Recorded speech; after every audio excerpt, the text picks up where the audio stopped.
Hello everyone. Whether you are planning to move to the UK or already here, if you are an Indian with a dream to return to India someday, this video is for you. Today, we are diving into the exciting world of achieving financial independence and retiring early. In short, FIRE as an NRI in the UK. Please do hit the like button if you are also someone like me who believe in the idea of work in the UK and retire in India.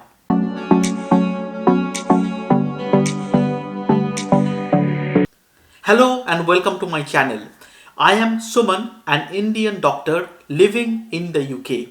On this YouTube channel, I share insights about life in the UK as a doctor, and I am all about helping you make your own successful move to the UK. So if you want more videos like this, don't forget to subscribe. I have received many comments and private messages from Indian doctors just like me who are contemplating returning to India after their UK experience. Unlike previous generations of NRI, now we can have a really good quality of life in India, close to our family and friends, with all the amenities of modern life, provided you have the money to afford them. Also, the high cost of living in the Western world combined with high taxes means your savings don't go that far.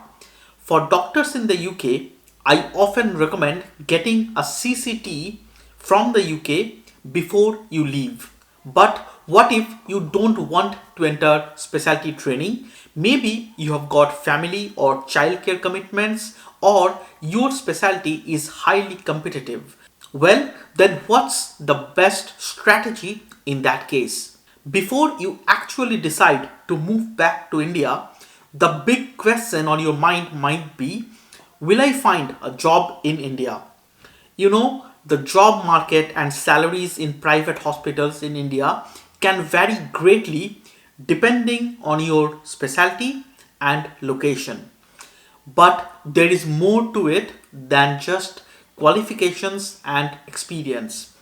It's about how much revenue you can bring to the hospital.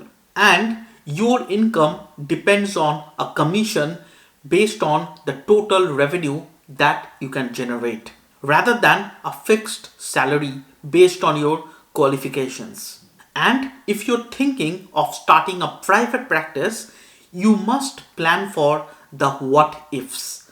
What if it doesn't take off as expected? But what if there is another way, a safer way? What if I told you that you could work in the UK, build up your savings and investments, and achieve financial independence so that you don't have to work for money when you return to India? This is exactly what I am working towards, and I am here to show you that it's possible. So let's jump into the numbers. I am using the FIRE calculator from Hemant Pant's video with Shubham Sethi about how he broke the middle class trap. You can freely download the Excel workbook from that video. I have provided the link in the description box below. I have used the numbers based on my own real life circumstances as a doctor living in the UK and planning to retire in India. It's really a powerful tool, and I will explain how it all works. First, we have got salary growth, which I have assumed to be 5%. As a doctor working in the NHS, our salaries increase as we progress in our training. The government also decides annual pay hikes, typically in line with inflation, but it's not guaranteed. We are a bit different from other professionals as we can't change jobs for a better pay, as NHS is the monopoly employer in healthcare sector in the UK. Next, we are talking about the savings rate. In our family, we aim to save around 30% of our take-home pay. Both me and my wife are doctors in specialty training, and we get paid as per the 2016 Junior Doctors Pay Scale. Our combined monthly take-home salary after deduction of tax, national insurance, and NHS pensions is around £6,000. I have converted the pounds to Indian rupees. So 1 pound is equal to 100 Indian rupees. So I have added the post-tax salary as 6 lakhs per month. It also goes up depending on our rota and on-calls, but here I have assumed the minimum salary as a round figure. I am assuming a 10% growth for my investment portfolio, which is equally divided between India and the UK.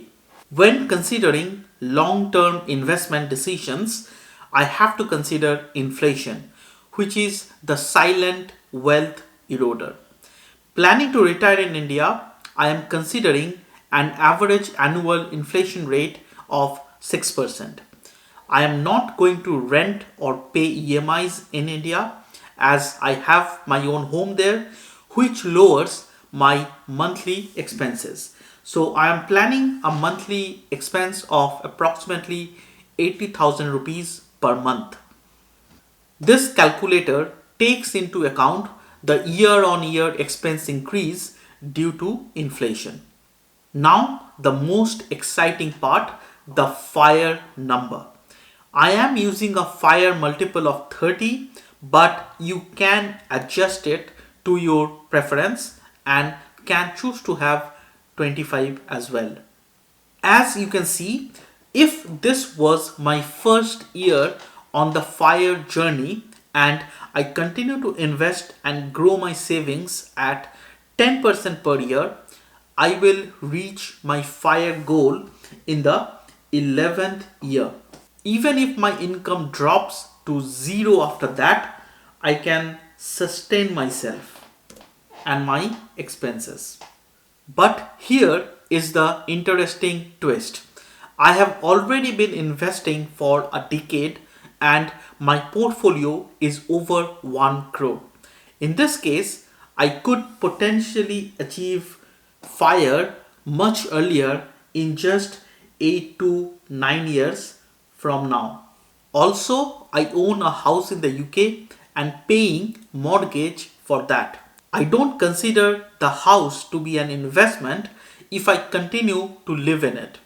However, if I decide to move back to India permanently, I am going to sell my house and take all the money, which at today's date will be approximately around 1 CR. That would make my total portfolio to be around 2 CR plus. It could possibly allow me to retire in India after just 5 years at the age of 43 years. Of course, this is a simplified calculation. Many variables can change, but that's the fun of planning your FIRE journey.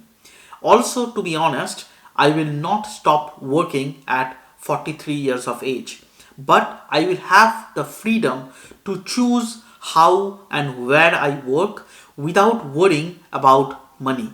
Isn't that the life we all want? Please share your thoughts in the comment section below, and if you want to follow my journey to financial independence, please don't forget to subscribe. Thanks for watching this video, and I will see you in the next video.